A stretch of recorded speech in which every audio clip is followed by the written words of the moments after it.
I don't know, Layla used to put me into saying these things, so telling her these stories. You're not recording this now, but you are. Yep. So you got to break out with another story. Quick one, this good, short.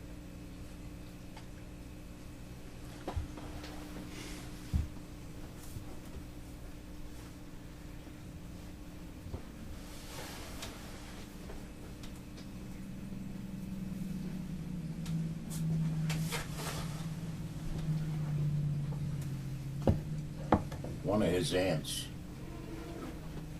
his great aunt, and I'll show you the picture. There it is over there. I'll show you the picture of her, and it looks like there's something wrong with her eyes, and so he says. See, he's the one that's got to be telling this too, because it's funny, but when I tell it, it's not that funny. So he says, she's cross-eyed. She's cross-eyed bees and see double. I even mentioned this to Nash, the guy that operated on my eye. He says, no, they're not cross-eyed. Anyway. He's always got people like, not as old, other kids around, and he'd be telling us. And he says,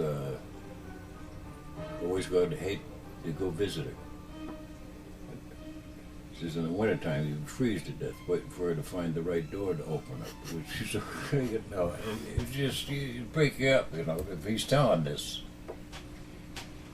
And he's got that going, so he's not going to he's going to add on to that. So the next thing would be, when you go, he'd fit this in like, we'd have a visit, coffee and whatever, and then it was time to go, and he says, that's the worst time, going. He said, to kiss her goodbye, you had to grab a hold of her head because her head was gone. And see, he's describing this, her head to be all over the place. So you had to hold her head. And who was that? Yeah. Who was that? That's my grandfather telling this. No, but who was it? Your aunt? That's his great aunt. I'll show you a picture of her. One that Layla said it kept her awake nights when I had them out. Then the other one was so fat that they had to take the door sill out to get her out of that when she died. And he having to tell that story. This is when the stories are good, because there's always got to be somebody there to back his stories up. See, otherwise, my grandmother's right. You should be old enough to know that when he's throwing the bullshit, he isn't. And she snapped at him. She says, "You ought to be ashamed. You ought to see the pictures that they're arguing over. I mean, this is like looking at George Washington." Anyway, she says that old lady had nothing but the best to say for you, about you. And you telling such a story as that, to tearing out the whole door sill to get her out of the house. So he says, well, they did, No, they didn't. They didn't. They just took her out through the window. Like it was a more honorable way, to go. And of course everybody's laughing.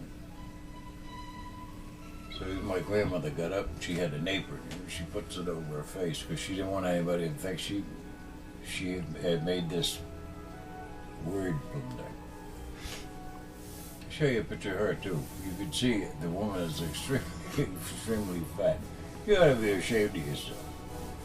Talking about that poor old lady. This old lady, for Christ's sake, was old during the Civil War, and it's just, and him describing it. I always tried to get him to tell the one about the eyes, but he says, you're just trying to get me in trouble.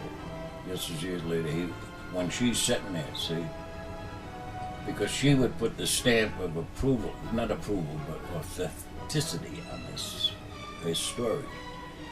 If she wasn't there, you know, it's like me telling these stories now. See, I would like to see, well, my mother wouldn't want to be talking about it in the first place, but anyway, the monkey story, she thought it was very funny, my mother said. A lot of stuff. The grave that she's in up there in Catskill, there wasn't anybody in that field. Empty field. And I'm up there buying this grave for myself because I don't want to see her, you know, hanging in the breeze. So I go, when I got this old guy, he's coming, had like a pitchfork or something in his hand. He's counting off from the road. I mean, there's no markers or anything. He's just doing it by his feet. And he gets to off the road a certain way. This is the spot. So my mother's there, and she says, "Well, this is a nice spot for you, Dan." And she's smiling. See, I know she's not taking it. I says, "It'd be nice." I says, "If you took this a little serious." I says, "If something happens to me," I says. She says, "Dan, you don't have anything to worry about.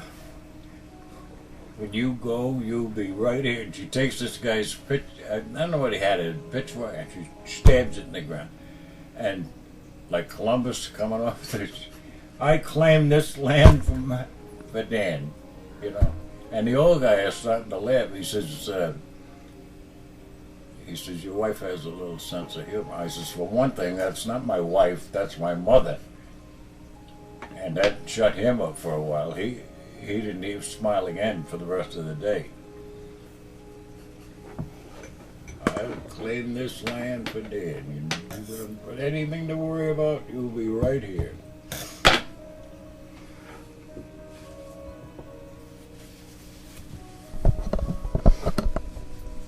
You didn't record that, did you?